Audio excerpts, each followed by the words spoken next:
Hello, my name is Stephen Trevick, and I'm a neurologist, psychiatrist, and neurointensivist, primarily a neurologist with Northwest Neurology. And I wanted to talk to you all a little bit about strokes, particularly what we do in the hospital, which is where I'm specialized, so that you can understand what can happen from stroke management once you arrive at the hospital, and a little bit about what to look for and why it's so important to come to us quickly. So when we say stroke, people will use the term for kind of a few different brain attacks. What the most typical type of stroke that we talk about is an ischemic stroke. That means an artery has closed down either from damage or buildup in that artery, or sometimes a clot coming from elsewhere in the body. But either way, an artery closes and the brain that's being fed by that artery dies. The brain actually requires way more blood flow than any other part of the body. And so brain cells start to die within just a few minutes of an artery closing down. Luckily, though, not all the brain will die immediately. The brain is fed by a network of arteries, and they kind of cover for each other. So often, some parts of the brain, even if the main artery going to them closes off, the surrounding arteries can help it hold on for some time, even a few hours. And that gives us time where opening up the main artery causing the stroke can save brain. That's what we're going to be talking about most of the rest of the talk. Sometimes people refer to hemorrhagic strokes, which are 20% of this sort of presentation. And that's actually an artery opening up and bleeding into the brain and causing damage. It's not the same thing at all, but since they can look the same when people first come into the hospital, sometimes they're both referred to as strokes. I prefer to just call those hemorrhages. For the rest of this talk, and when you're talking to a neurologist in general, when we say stroke, we mean that first type, the ischemic stroke. So when you come into the hospital with a stroke, the first thing we need to do is identify that you've had a stroke, try to help support the brain as much as possible during the stroke, and if we can, reopen that artery and allow blood flow back in. And those are the things we're going to mainly talk about. Afterwards, we try to figure out a bit more about what caused the stroke, and most importantly, how to prevent another one. And then we move on to rehabilitation, which means both figuring out where the best place is to get more support, physical therapy, speech therapy, and where somebody can safely be where they can get that, whether that's acute rehab, nursing facility, or ideally home or somewhere else and then home, perhaps with some more supports. So the first thing about figuring out what to do for somebody's stroke is identifying that they've had a stroke. Usually, anytime that there's a sudden onset of what we call a focal deficit. Focal to a neurologist means where I can tell you where in the brain this has happened. Confusion is kind of your whole brain. That's not normally stroke. That's something that's getting in the way of your brain functioning well. Or if it develops slowly over time, much less likely to be a stroke because, again, strokes happen when an artery closes off, which is usually pretty sudden. We tend to remember the FAST acronym. That covers a lot of definitely the more problematic strokes. And that is face being an asymmetry, one side of your face, arm being one side of your arm, one side of your body being affected, suddenly becoming weak or unable to feel or move. And speech problems are a big thing that we look for. Not confusion where you lose track of where you are or something, but where you cannot produce clear speech, where you may not be able to understand language or the words come out substituted with the wrong words or not at all. The T sometimes in there is used to remind us of time, because the faster we get in, the more likely we're able to understand what's going on and treat the stroke as quickly as possible. When people come in, we will start by doing imaging. The CT scan or a CAT scan is kind of like a three-dimensional X-ray. And that's really great because it's fast, it's easy. If people are confused or a little agitated, you don't have to stay too still for it. We can do it in just a minute or two. And that actually is, interestingly, kind of bad at looking at strokes when they first happen, because that's brain tissue changing, and that's just not what's picked up by a CT. But CTs are excellent at identifying other problems, particularly those hemorrhages we mentioned before. So the CT is really not there to diagnose the stroke, but to rule out something else that could mimic it. MRIs, on the other hand, are a very different type of scan based on magnets. And for those, you have to stay still, and they take about 20 to 50 minutes, depending on what we're doing. So that's usually not something we're getting in those first minutes when every moment counts. And they're also just, frankly, not available at most hospitals that quickly. They kind of have to be scheduled. So that might happen the next day. But those, and I'll show you a picture, show a stroke pretty clearly. So that can really help us understand, probably later on, what type of stroke happened, and maybe give us a hint at where it came from. With both the CT and the MRI, we can do what we call CTAs or MRAs. And that A stands for angiography, which is a picture of the arteries. That can also help us find causes or contributors to stroke. In the very acute period, and again, I'll show you some pictures in a minute, that can help us see what closed down and if there's an artery that we can open up. Because as I said, we want to open up and reperfuse or return that blood flow to the brain. And for certain types of things we're doing, we need to find that blockage first. The whole time, and perhaps this is what keeps my job interesting and why I need a specialist, we're looking for mimics, things that can act or trick us to be like strokes. I have it as a second one here, but those hemorrhages we spoke about, there's a few types of hemorrhages. The most common is what people refer to as a hemorrhagic stroke or a bleed into the brain material itself. But you can also have bleeds on the surface of brains that can sometimes mimic strokes. Seizures are actually abnormal function of the brain. And I think we all picture what you see in the movies, what we call a grand mal seizure, where you lose consciousness and shake all over. That's when this kind of abnormal electrical activity of the brain spreads across the whole brain. And then, of course, you're going to lose consciousness because the whole brain can't function normally. But particularly if there's maybe an old stroke or something else that bothers part of the brain, you can have this abnormal activity stay in just one area. That can lead to shaking of one part of the brain, or after you have that abnormal activity, that part of the brain doesn't work anymore. And then that can look exactly like a stroke, and it can be really tricky to tell the difference. Luckily, seizures are much more treatable. And one of those things that can cause a seizure is, of course, a brain tumor. And even though we think of tumors as going slowly and building up issues over time, sometimes the pressure just tips you over, gives you a new problem, right? It's come somewhat suddenly. Sometimes in the moment, it's hard to get the history and figure that out. And sometimes it causes those seizures. So it's not uncommon where people come in and we end up finding a tumor, which can often be seen on CT, but is easier with the MRI. The first treatments we give right away, as soon as we know it's not a bleed, we give an antiplatelet. Simply put, that's aspirin.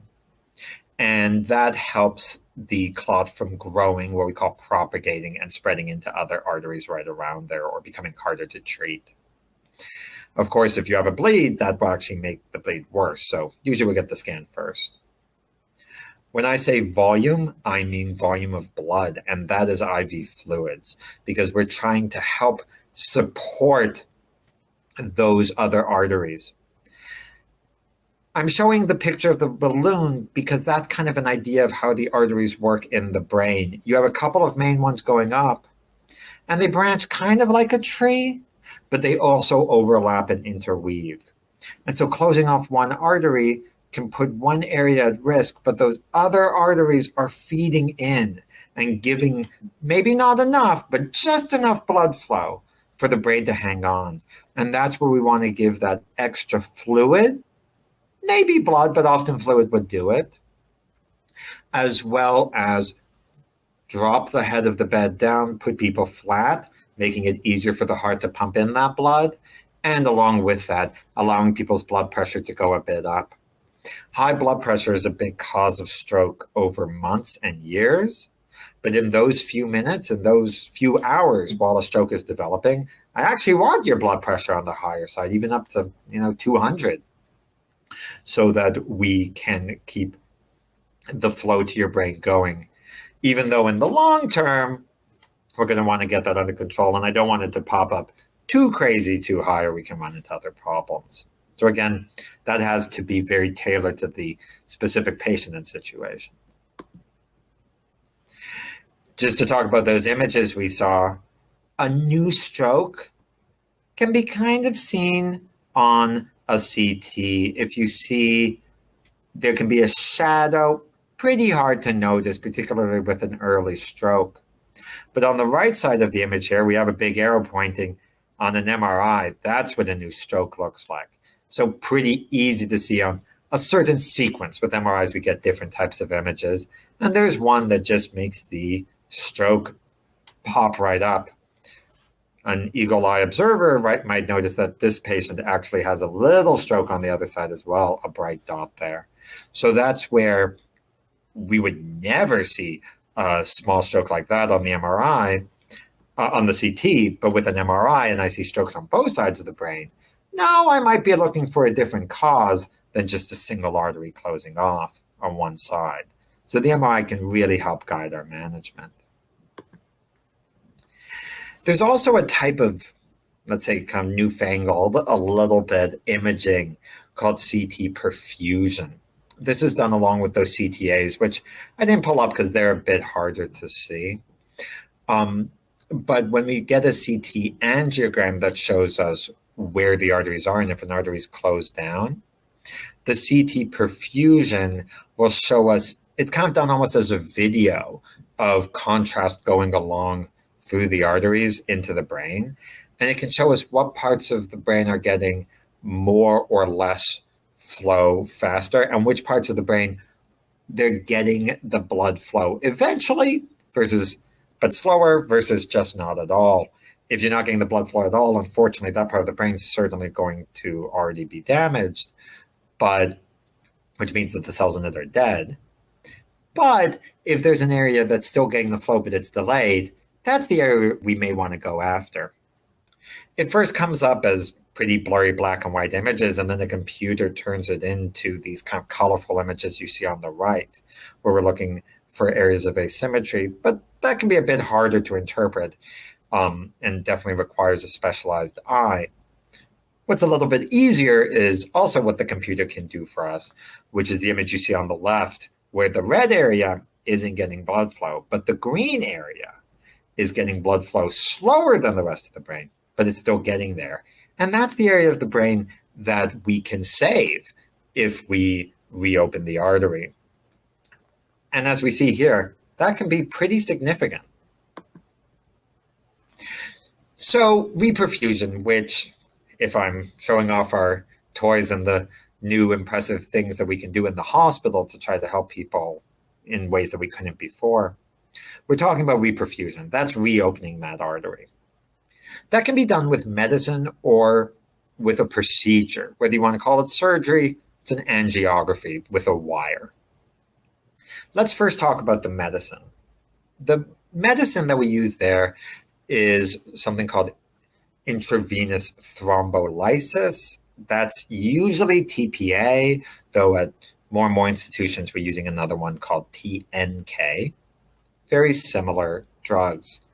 And these are medicines that we put into an IV in your arm, usually, and they break up clots. They mimic the way your body normally breaks up clots, but does it much stronger and much harder.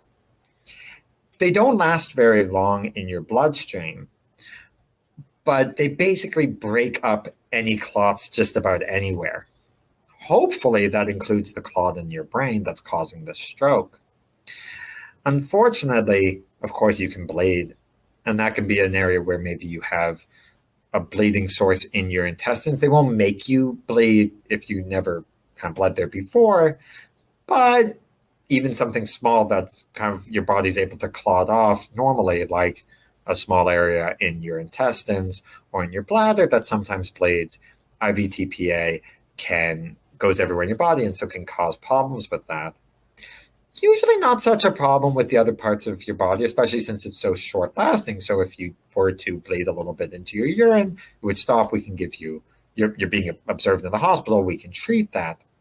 The problem is not only do we reopen the artery to the brain, but now brain that has some damage to it is getting blood flow going back into it with thin blood. And then people can bleed into the area of stroke. So the bigger a stroke is, and the longer it's been going on, the higher our risk of bleeding. We usually now use the cutoff of about 4.5 hours. It used to be 3. We're seeing it safe up to 4.5.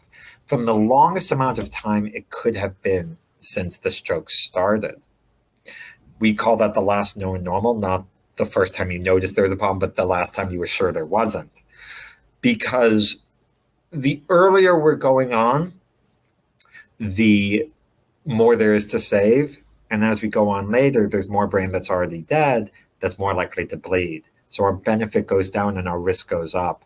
And that crosses at 4.5 hours, which when you consider the amount of time it takes to sometimes notice you're having a problem, realize you need to come to the hospital, get to the hospital and be evaluated, is pretty fast. And that's why we try to work as quickly as possible and call these codes when people come in with possible strokes so we can intervene as quickly as we can.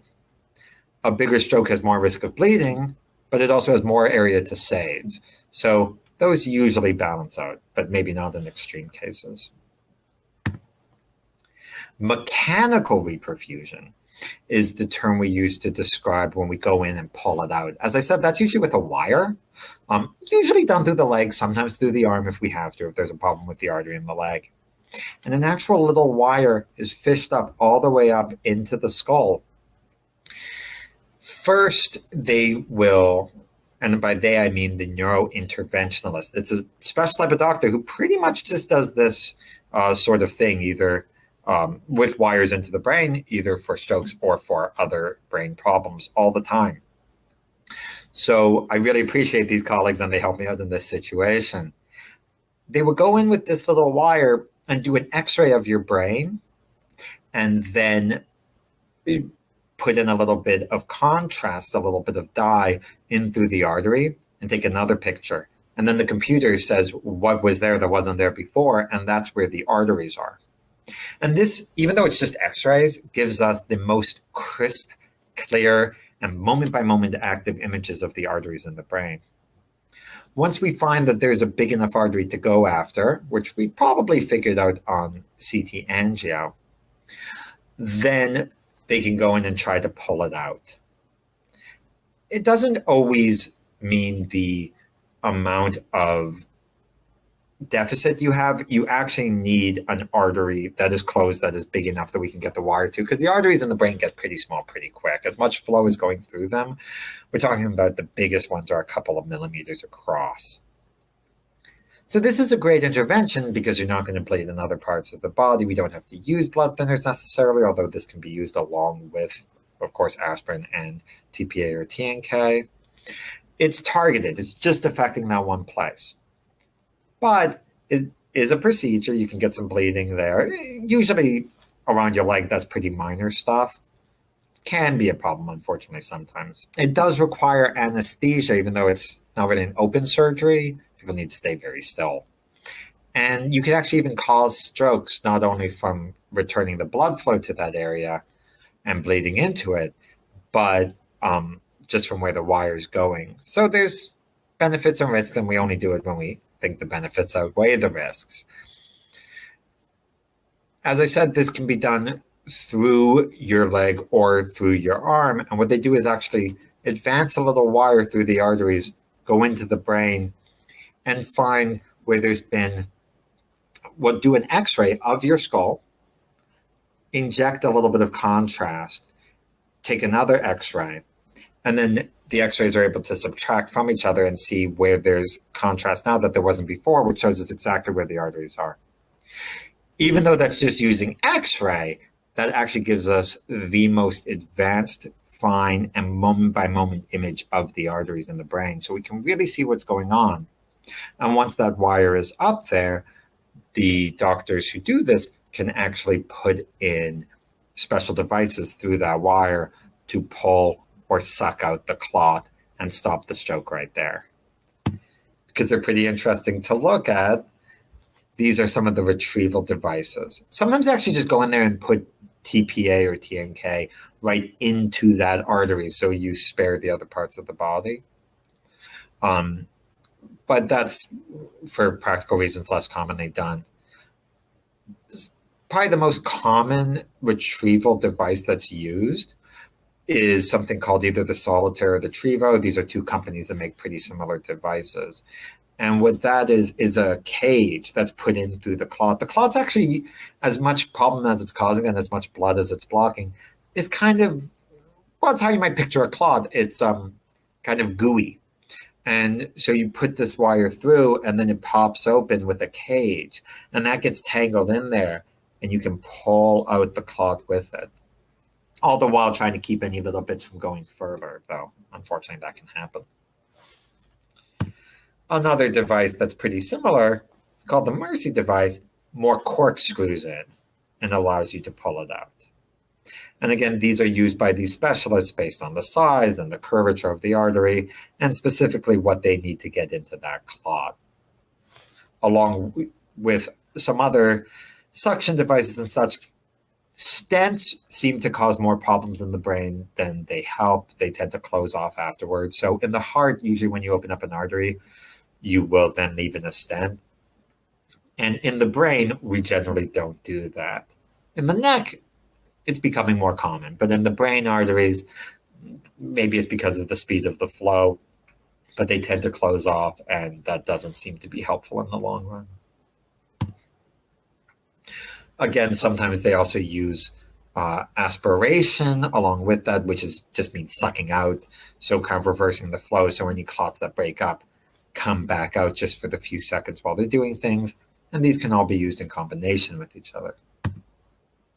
As I'd mentioned before, the next things we do in the hospital are trying to figure out what caused the stroke and what medicines will best prevent it. That can be anticoagulation, aspirin, or other associated medicines, modification of the risk factors that led to your problem. That's kind of doctor speak for saying if we think it was due to high cholesterol, we treat the cholesterol. If we think that if the patient was smoking and we think that was a contributor, we find them supports for stopping smoking, things like that. And then rehab to get back their strength, which is really, they're the people who make you better. I'm here to understand your stroke, maybe interrupt it while it's happening, and try to prevent further ones. But it's the rehab docs that actually get people better, so we appreciate them. Afterwards, my colleagues in the clinic help with outpatient stroke care. So that doesn't, the neurologist job doesn't stop while you're in the hospital. It continues on, so people go to the clinic where we focus on further prevention, make sure that they're on the right medicines to prevent any more strokes, anything like that, that if we are treating the cholesterol, that a patient is able to tolerate those medicines and that the cholesterol actually goes to where we need it, things like that. We're often also treating symptoms. A lot of that goes to rehab docs. You know, if people are weak in their leg or in their arm, that they have the type of care that they need to help with that. But people will have sometimes memory or speech problems, Rarely, depending on the type of stroke, you can have persistent headaches. And these are sometimes things that we have medicines for that don't really treat the stroke, but can really help people's quality of life. And then, of course, education. Most importantly, hopefully, some of the education I've given you today about signs of a stroke and how, and now you see why it is so important to come to the hospital as quickly as possible. Thank you so much. And I hope you all continue to be as happy and healthy as we can. Thank you.